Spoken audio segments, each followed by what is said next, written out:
बेटा, नमाज की पाबंदी रखना और लोगों को अच्छे कामों के करने का मशवरा देते रहना, बुरी बातों से मना करते रहना और जो मुसीबत तुझ पर वाक़े हो उस पर सब्र करना। बेशक ये बड़ी हिम्मत के काम हैं। और तकब्बुर करते हुए लोगों के सामने गाल न फुलाना और जमीन में अकड़ कर न चलना, इसलिए कि अल्लाह किसी इतराने वाले शेखी खोरे को पसंद नहीं करता।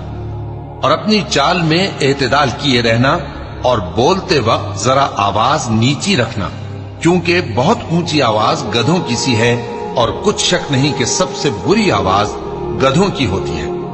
क्या तुमने नहीं देखा कि जो कुछ आसमानों में और जो कुछ जमीन में है सबको अल्लाह ने तुम्हारे काबू में कर दिया है और तुम पर अपनी जाहिरी और बातिनी नेमतें पूरी कर दी हैं।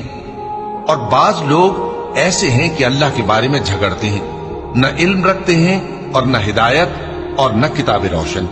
और जब उनसे कहा जाता है कि जो